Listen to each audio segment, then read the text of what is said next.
नमस्कार दोस्तों, देश और दुनिया की तमाम बड़ी खबरों को लेकर मैं फिर हाजिर हूँ। तो आइए जान लेते हैं आज के मुख्य समाचार क्या हैं और क्या है देश और दुनिया का ताज़ा अपडेट। साथ ही आप जान पाएंगे देश और राज्य की सरकारों ने आज क्या किया ऐलान और क्या दिया बड़ा बयान। साथ ही दोस्तों, टीम की मेहनत के लिए प्लीज़ एक लाइक।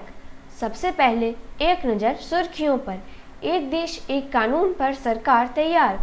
दिल्ली सरकार का विरोध पहुंचा सुप्रीम कोर्ट। ट्विटर के ऊपर 50 लाख का जुर्माना।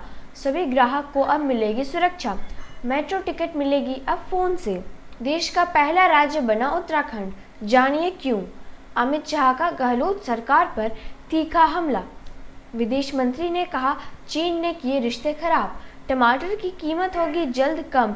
स्कूली छात्र अब बनाएंगे जूता। आइए अब जानते हैं खबर विस्तार से। एक देश एक कानून के ऊपर अब देश भर में चर्चा तेज हो चुकी है। केंद्र की सरकार ने समान नागरिक संहिता के ऊपर सार्वजनिक रूप से विचार की मांग भी की है। हाल ही में प्रधानमंत्री नरेंद्र मोदी की ओर से यह कहे जाने के बाद कि एक घर में दो कानून नहीं चल सकता, इस संभावना को हवा मिल गई है कि केंद्र सरकार 2024 के आम चुनाव से पहले इस दिशा में कदम बढ़ा सकती है। केंद्र सरकार के द्वारा दिल्ली में ट्रांसफर और पोस्टिंग को लेकर एक अध्यादेश जारी किया गया था। अब इस अध्यादेश पर तत्काल रोक की मांग करते हुए दिल्ली सरकार ने सुप्रीम कोर्ट का दरवाजा खटखटाया है।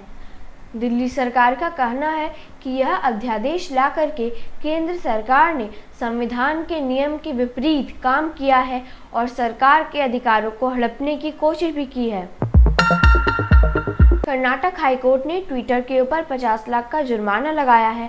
हाईकोर्ट ने कहा कि ट्विटर कोई किसान या सामान्य व्यक्ति नहीं है, कि उसे कानून की जानकारी नहीं है, बल्कि वह एक अरबपति कंपनी है। आपको बता दें कि फरवरी 2021 से फरवरी 2022 के बीच ट्विटर को सरकार की तरफ से कई अकाउंट को ब्लॉक करने और कई ट्वीट को हटाने का आदेश दिया गया था, लेकिन ट्विटर ने इस आदेश का पालन नहीं किया और कहा कि यह अभिव्यक्ति के अधिकार का हनन है।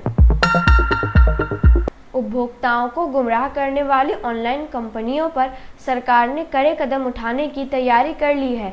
ऐसी कंपनियों को गलत तरीकों से परहेज करने के लिए कहा गया है। सरकार ने कहा कि धोखा देकर अपने सामान बेचने वाली कंपनियों पर कार्यवाही की जाएगी। अब मेट्रो में यात्री मोबाइल फोन से किराए का भुगतान कर सकेंगे। दिल्ली मेट्रो रेल निगम ने एक ऐप जारी किया है और यात्री अब इस ऐप के जरिए अपने स्मार्टफोन से QR कोड आधारित टिकट खरीद सकते हैं और मोबाइल फ़ोन से ही इस टिकट को मेट्रो स्टेशनों पर लगे ऑटोमेटिक फेयर कलेक्शन गेट पर स्कैन कर मेट्रो में सफ़र कर सकते हैं। इससे मेट्रो में किराया भुगतान की सुविधा आसान हो जाएगी। उत्तराखंड समान नागरिक संहिता लागू करने वाला पहला राज्य बनेगा। उत्तराखंड की भाजपा सरकार ने इसे जल्दी से राज्य में लागू करने की तैयारी पूरी कर ली है। समान नागरिक संहिता का प्रारूप बनने के लिए गठित की गई समिति ने प्रारूप को अंतिम रूप दे दिया है और सरकार को इसे सौंपने की तैयारी में है। उत्तराखंड के मुख्यमंत्री ने कहा कि जल्द ही उत्तराखंड में यह लागू हो जाएगी। कर्नाटक में मुख्य चावल योजना 1 जुलाई से शुरू हो चुकी है। सरकार के द्वारा अन्नभाग्य योजना के तहत 10 किलोग्राम चावल लाभार्थी को दिया जाएगा, जिसमें 5 किलोग्राम चावल केंद्र सरकार के द्वारा और अतिरिक्त 5 किलोग्राम चावल के स्थान पर लाभार्थियों को पैसा दिया जाएगा और यह पैसा सीधे उनके बैंक खातों में भेजा जाएगा। पीएम की अमेरिका यात्रा पर वित्त मंत्री निर्मला सीतारमण ने कहा कि हाल की प्रधानमंत्री की अमेरिका यात्रा भारत के लिए फायदेमंद साबित होगा। इस यात्रा के दौरान हुए समझौतों से लड़ाकू विमान के लिए इंजन बनाने के अलावा भारत के अंतरिक्ष में खोज को भी बढ़ावा मिलेगा। बीते दिन गृह मंत्री अमित शाह ने कहा कि राजस्थान की गहलोत सरकार में कानून व्यवस्था की स्थिति ठीक नहीं है। केंद्र सरकार ने 9 साल में कौन कौन से अच्छे काम किए उसके बारे में बताते हुए अमित शाह ने कहा कि प्रधानमंत्री के 9 साल गौरव और विकास के हैं। मोदी ने देश को सुरक्षित किया, हमने आतंकवाद का खात्मा किया। देश में जो समर्थन मोदी को मिल रहा है उससे निश्चित है कि 2024 में 300 से ज़्यादा सीटों के साथ मोदी जी एक बार फिर पीएम बनने जा रहे हैं। कांग्रेस नेता राहुल गांधी ने बीते दिन अपनी मणिपुर यात्रा के दौरान राज्यपाल से भेंट की। इसके बाद राहुल ने समाज के सभी वर्गों से राज्य में शांति स्थापित करने की अपील की और आगे कहा कि हिंसा किसी चीज़ का समाधान नहीं है, शांति आगे बढ़ने का रास्ता है और अब हर किसी को शांति की बात करनी चाहिए। मैं यहाँ हूँ और इस राज्य में शांति लाने के लिए हर संभव मदद करूँगा। देश के विदेश मंत्री एस जयशंकर ने कहा कि हमने चीन के साथ नहीं बल्कि चीन ने खुद हमारे साथ अपने रिश्ते खराब किए हैं। कोलकाता में आयोजित एक कार्यक्रम के दौरान उन्होंने कहा कि भारत हमेशा पड़ोसियों से अच्छे संबंध चाहता है और यह कोशिश हमने हर स्तर पर की है, लेकिन चीन ने भारत की संप्रभुता का सम्मान नहीं किया और बार बार इसका उल्लंघन किया। उन्होंने आगे कहा कि चीन की इस तरह की हर एक नापाक हरकतों का उचित जवाब दिया जाएगा। अपनी नाराजगी जाहिर करते हुए विदेश मंत्री ने कहा कि चीन को यह बात समझनी होगी कि उसकी वजह से रिश्ते खराब हुए हैं और अब उसे ही इसे सुधारना होगा। अगर आप एक शिक्षक हैं तो यह खबर आपके लिए है। शिक्षा मंत्रालय ने राष्ट्रीय शिक्षक पुरस्कार के लिए 10 वर्ष का अनुभव जरूरी कर दिया है।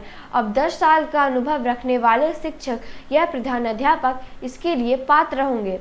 पहले जहां यह पुरस्कार 47 शिक्षकों को दिया जाता था, अब 50 शिक्षकों को यह सम्मान दिया जाएगा। इनमें से 2 दिव्यांग शिक्षक भी शामिल होंगे। उत्तर प्रदेश सरकार ने बीते दिन अतीक अहमद के कब्जे से मुक्त कराए गए जमीन पर बनाए गए फ्लैट को गरीबों को उपलब्ध करा दिया। उत्तर प्रदेश के मुख्यमंत्री योगी आदित्यनाथ के द्वारा जमीन पर बने 76 फ्लैट की चाबी जरूरतमंदों को दी गई।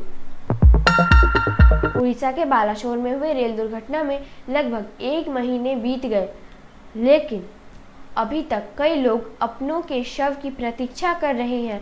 खबर के मुताबिक भुवनेश्वर एम्स में रखे गए लगभग 80 शवों में से 30 का डीएनए शुक्रवार को नई दिल्ली से भुवनेश्वर पहुंचा।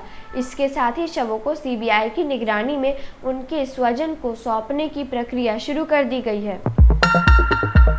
खबर आ रही है कि आपूर्ति बढ़ने के साथ ही अगले 15 दिनों में टमाटर की कीमतें कम होने लगेंगी और 1 महीने में सामान्य होने की संभावना जताई जा रही है। स्कूली छात्रों से जुड़ी एक खबर है जिसमें सीबीएसई स्कूलों में पढ़ रहे छात्रों को अब जूता निर्माण का तरीका बताया जाएगा। आगरा को जूता निर्माण का पाठ्यक्रम तैयार करने की जिम्मेदारी मिली है और संभावना है कि अगले 3 महीने में यह सिलेबस बनकर तैयार हो जाएगा। इसके बाद इसे सीबीएसई को अंतिम निर्णय के लिए सौंपा जाएगा। रूस के राष्ट्रपति व्लादिमीर पुतिन ने प्रधानमंत्री नरेंद्र मोदी को खास दोस्त बताया और साथ ही मेक इन इंडिया की खूब तारीफ की। उन्होंने कहा कि इस अभियान से भारत की अर्थव्यवस्था पर गहरा असर पड़ा है। सुप्रीम कोर्ट के मुख्य न्यायाधीश ने न्याय की प्रणाली को और ज़्यादा पारदर्शी, सरल और सुलभ बनाने की ज़रूरत बताई है। साथ ही आम लोगों को न्याय मिलने में देरी होती है, इस पर भी चिंता जाहिर की। न्यूज़ अपडेट के लिए और मुझे सपोर्ट करने के लिए लाइक एंड सब्सक्राइब करना मत भूलिएगा।